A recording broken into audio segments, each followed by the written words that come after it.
Welcome to Bay Focus. Thank you so much for tuning in. I'm always glad when you do every week. I am very, very excited about the show. You need to stay tuned. There's some really incredible things we're talking about. A little bit later in the program, we're going to update you on a documentary that's out there right now on persecuted Christians, particularly in the Middle East and in those surrounding nations, and it's called Christians in the Mirror. Incredible documentary, and there's going to be coming up a special fundraising run, a Freedom Run, 5K run put on by Joshua Cord Ministries. We're going to talk to people all about that. So you want to stay tuned, and you're going to want to see a clip from this documentary. But we're going to start today because it's the season. One of our favorite things to talk about here at Bay Focus and CTN is Operation Christmas Child. And we have with us Brooke Larson, our reporter for Bay Focus and CTN. You see her in a variety of venues here at CTN. But Brooke, Operation Christmas Child is part of your heart for years now. Oh yeah. You've been going out for some of our viewers that may not even know what it is. Tell our Yeah, viewers we what love it to highlight Operation Christmas Child especially around this time of the year. Yeah. So basically, what they are, they're an organization. They're within Samaritan's Purse. Yes. And so basically Operation Christmas Child, they send out shoe boxes. So any family, individual, they can pack a shoe box. They can send you a shoe box, or you can use a shoe box from home, and you pack it with toys and items for children, and they send these boxes off all across the world to different orphanages, different churches, for children to have a Christmas.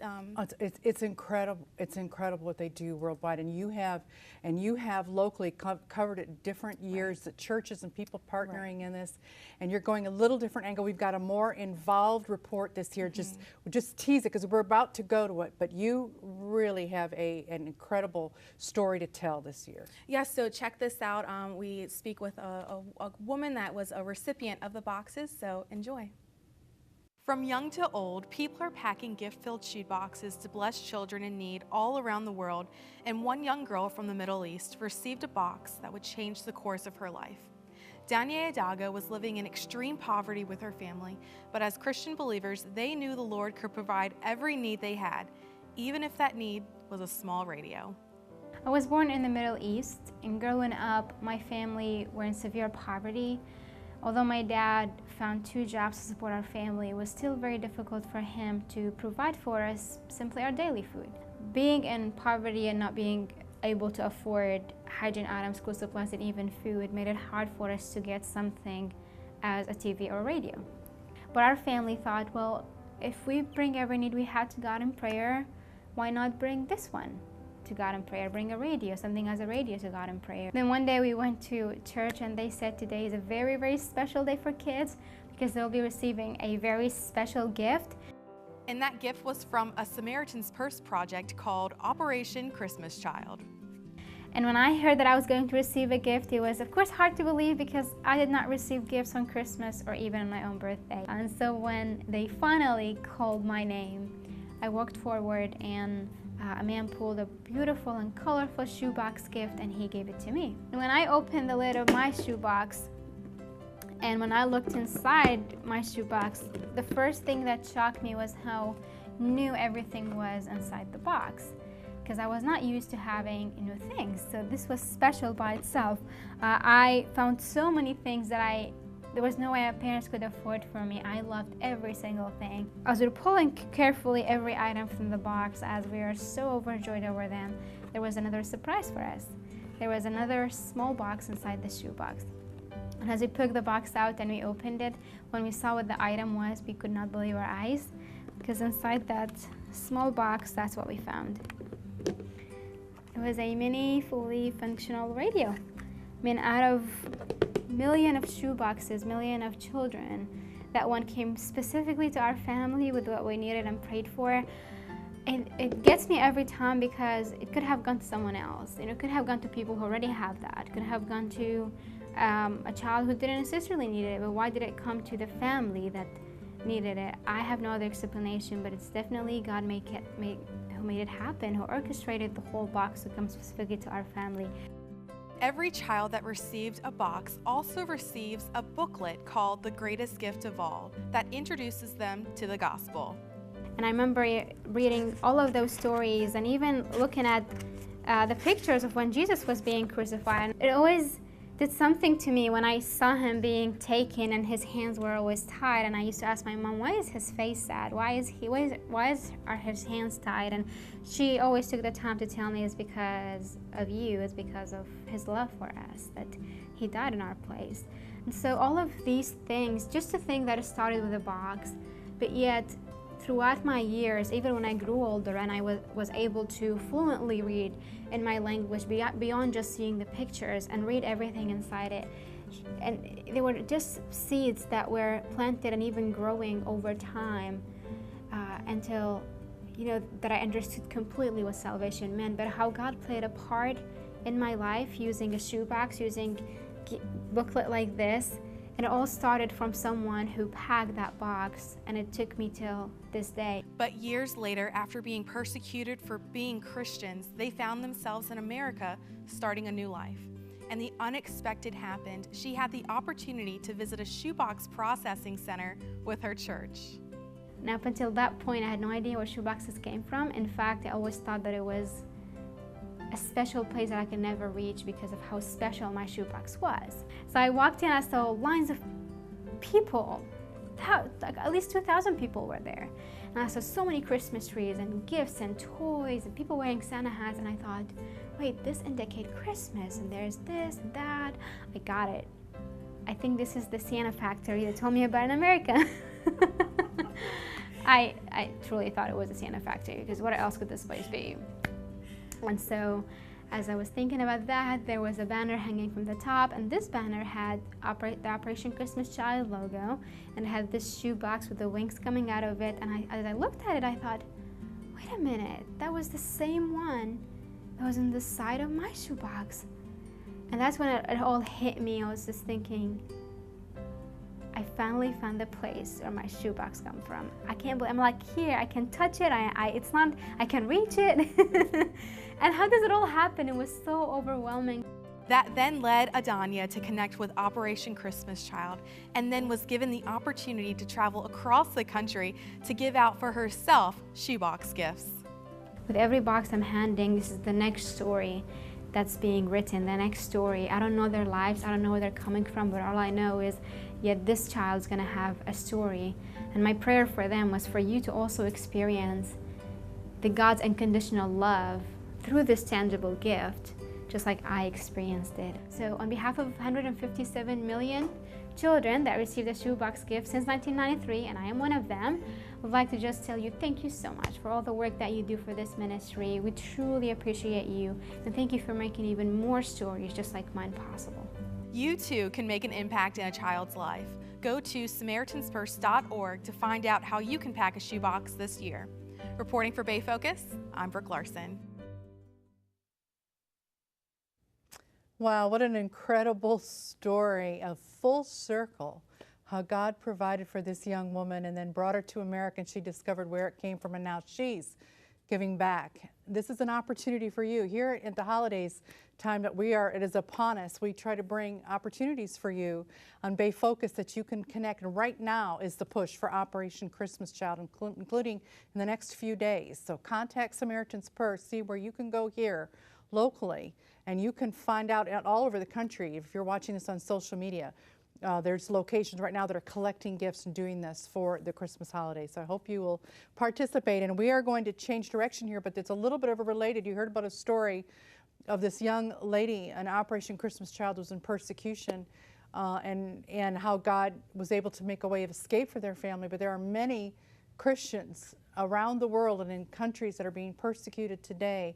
And we want to give you another opportunity where you can make a difference in the lives of persecuted Christians. And we have an incredible ministry we're going to introduce to you today called Joshua Cord Ministry. And I have a documentary coming up called Christians in the Mirror that we're going to tell you about, and referring to Christians around the world, and particularly in the Middle East, that are being persecuted. But they also have a 5K run coming up in a way that you can literally tangibly support persecuted Christians. And we're going to find out about all that with us today. And our guest to fill us in with us today is the founder of Joshua Cord, Patrick Carberry. Thank you so much for coming, and you brought Jeanne Keeney with you, who is your race coordinator and also has her own ministry that she does as well. Thank you both. Thanks for having us. coming on the Thank you, program on Bay Focus today. And some of our viewers here at CTN of The Good Life will have seen Patrick on that program recently as well, talking about persecuted Christians.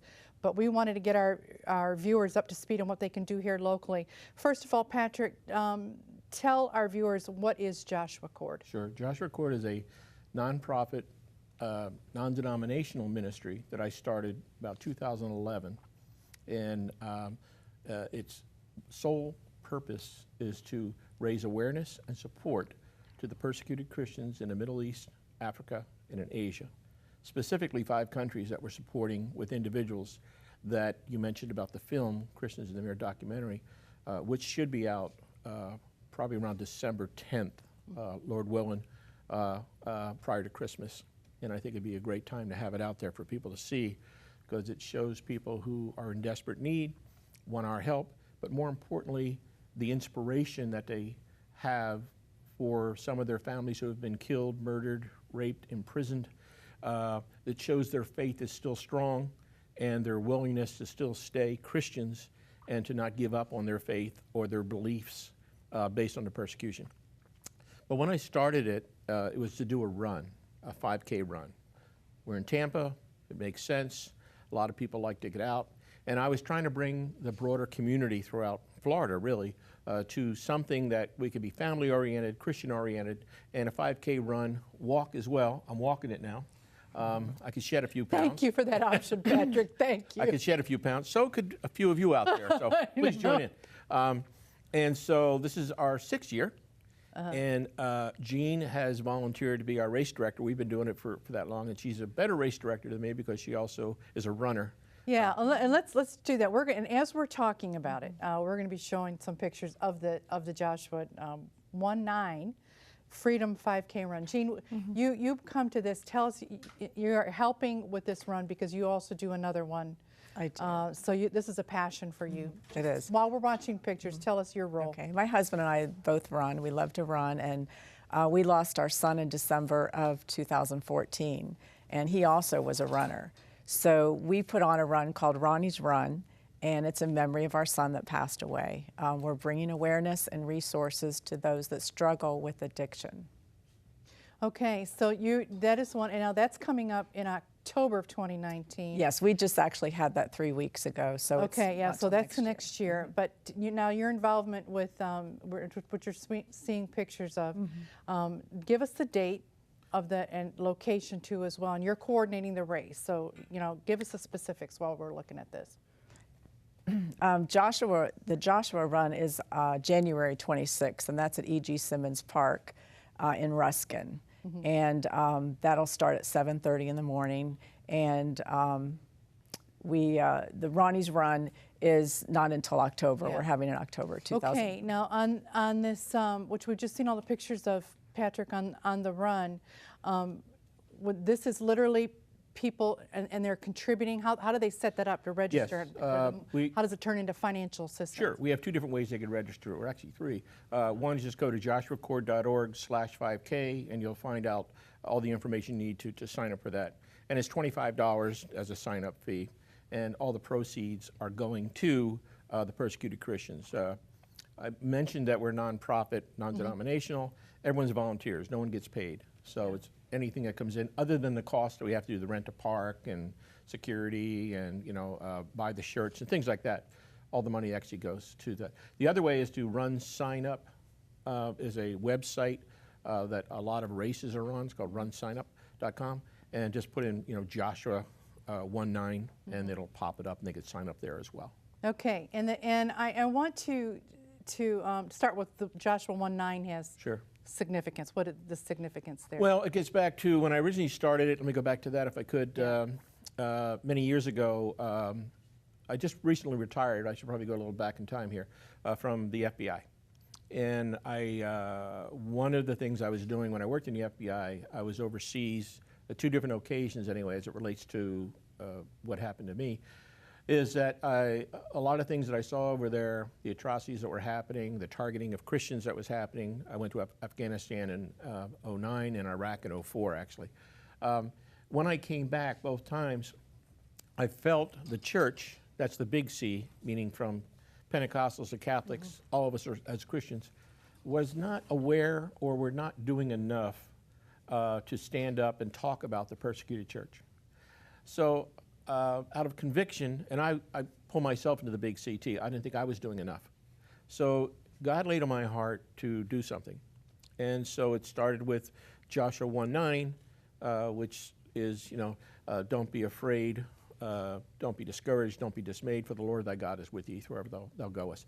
So that was the scripture that I got, and that was kind of our motto, if you will, of Joshua 1:9. Freedom Run is for that, to try to bring hope, encouragement to those that are being persecuted, that the Western Church is involved and wants to be doing more, but it's also to get the Western Church to step up and to do more, because we're not doing enough. One thing I just read recently was that we just went through Halloween, and people like to go out for Halloween. My family used to go out for Halloween when they were younger.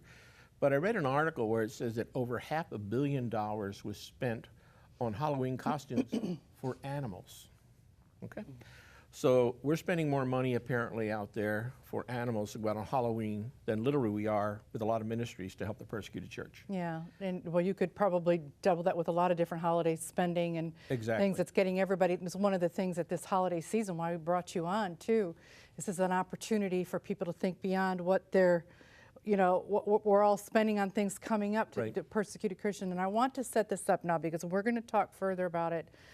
Because one of my objectives on this interview is you're going to come back, we're going to look at this piece of this documentary, because there's actionable things that the church, that the Christian community can do, because so many times we feel helpless. But I just in the news in the last few days, there was more loss of life in Egypt with Coptic Christians. Actually, it's the same place. When you see the documentary, I'll mention it afterwards, you see the trailer anyway. But on the documentary, we have a lady in there and her son, and they're from Minya, which is a territory in northern Egypt, where a lot of the original, unfortunately, in 2015, some Coptic Christians were captured. They were construction workers in Libya by ISIS. And unfortunately, so fast forward now, the two buses, I believe they were on their way to a monastery, if I'm not mistaken, through Minya. Yeah. It was the same area, same region, if you will.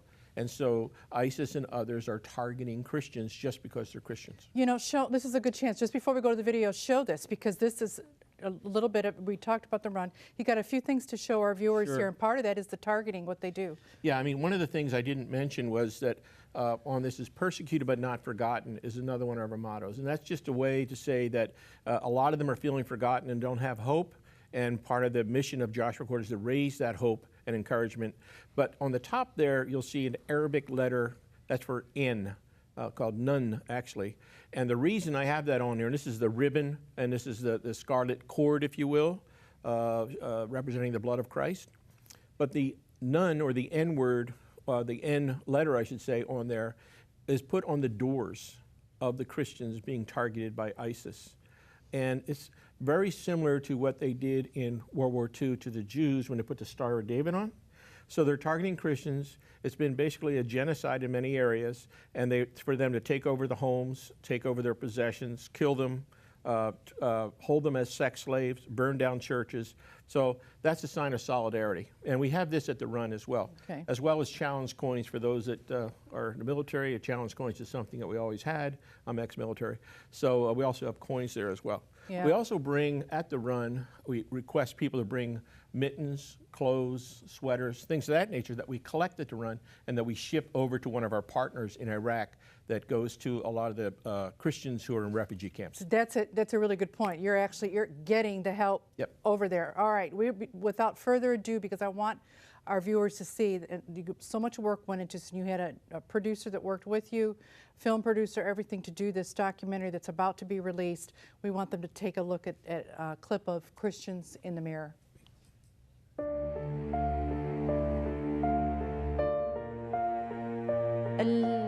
يعني الأولاد عنا شافوا كل شيء، يعني عاشوا الحرب، عاشوا الحرب بكل تفاصيلها، عاشوا الخوف، عاشوا المعاناة. فيعني ما في داعي إنه نشرح لهم، صاروا هن شايفين كل شيء. There is many of believers here, but they are still traumatized because what happened to them. The women, if she see her daughter to be raped, or men, he see her daughter to be raped in front of him. اصلا احنا كنا خايفين كثير من عندهم، لانه كانوا بس بيجوا يأذونا، وكانوا كثير انه بياخذوا البنات، انه بتعرفوا انتم بيروحوا ببيعوهم وبيتاجروا فيهم. فانه احنا كنا بخوف وما بنقدر نعمل شيء، ولا حدا قدر يعمل لنا شيء. As American Christians, we enjoy freedom of religion, prosperity, and opportunity, while our brothers and sisters in Christ around the world face marginalization, persecution, and genocide. From Syria, Iraq, and Egypt to Sudan and India. Since the time of Christ, his followers in every corner of the earth have taken up the cross, bravely persevering and boldly proclaiming the good news of the gospel. And while they endure, we, living in freedom and affluence, have been given a responsibility. To whom much is given, much is expected. We as Christians, the Bible says, we are one body. If there's any part of us is hurt, all the body, it will to feel the problems and the challenges. But these days, we forget each other. We are not praying for each other. We are not standing with each other. الشعب كتير عن جد بحاجة لمساعدات، بحاجة لدعم، بحاجة إنه لا أي دعم، إن كان دعم مادي، دعم معنوي. मेरा विश्वास जब मेरे साथ ये हो रहा था, तो मेरा विश्वास परमेश्वर के ऊपर अटूट था कि प्रभु मरूंगा तो तेरे लिए, जीऊँ तेरे लिए। अगर तुम अपने आश्चर्य कर्म दिखाना चाहते तो मुझे सुबह तक इसका निर्णय मिलना चाहिए, क्योंकि मैंने ऐसा कोई पाप नहीं किया। We lost everything, but we have God. God is everything for us now.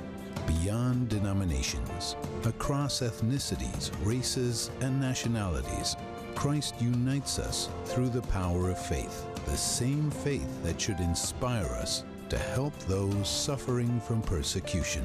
أنا مسيحية. ورد كرسي. أنا يونس ولاية مشيحاية. और मैं एक भारतीय मसीह हूँ। أنا مسيحية. Christians in the Mirror, a documentary about the courage and sacrifice of Christians around the world and the need to stand in solidarity with them. Wow, that is absolutely riveting, and it's stunning to the extent of what's out there. And Patrick, tell us, again, you worked with a film producer. Tell us a little bit of how this came about. Yes, so after I returned from the Middle East on one of my deployments, and I mentioned when I started Joshua Accord, I wanted part of that in 2011 was to do not just a run to bring about the community awareness of what's happening over there, but a documentary.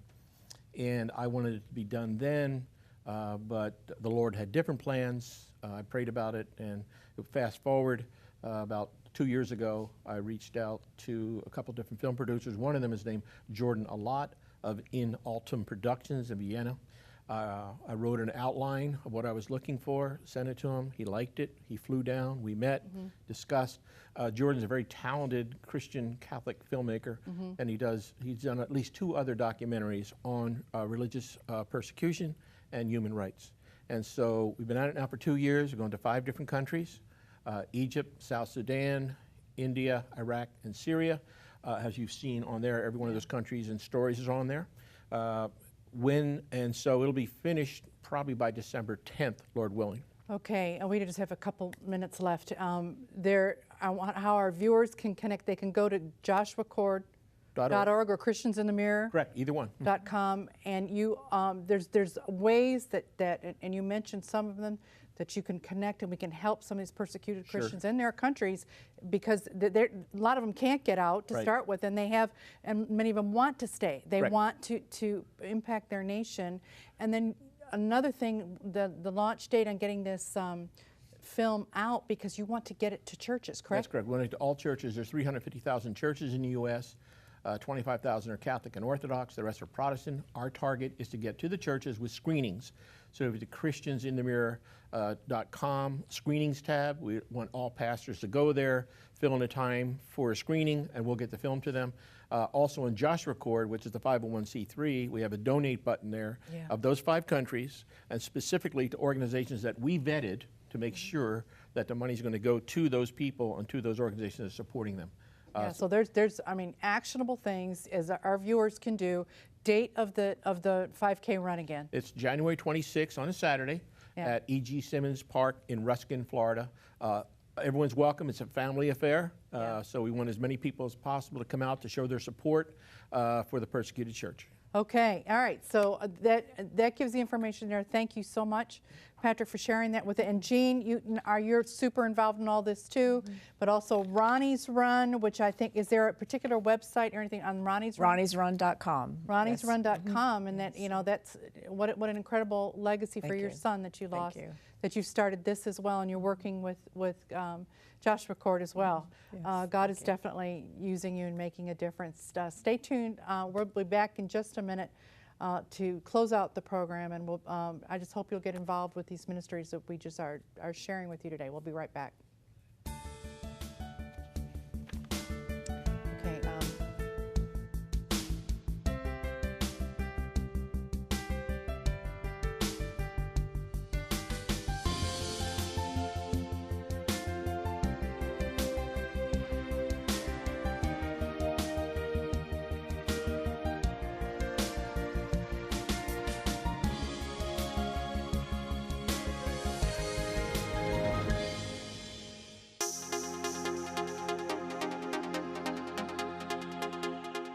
Hello, I'm Darlene Greenlee, and I want you to make room in your schedule each week to tune into Bay Focus. We are going to highlight local events, ministries, concerts. Reporter Brooke Larson goes behind the scenes at some of those concerts and talks to the music artists, local pastors, ministry leaders.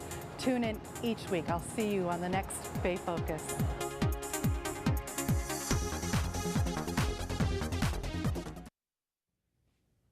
Well, we've given you opportunities today to partner with ministries. Operation Christmas Child right now is when they need help. So if you can help volunteer or contribute, find your local Operation Christmas Child headquarters. Then also Joshua Cord, their upcoming 5K run, and the Christians in the Mirror documentary.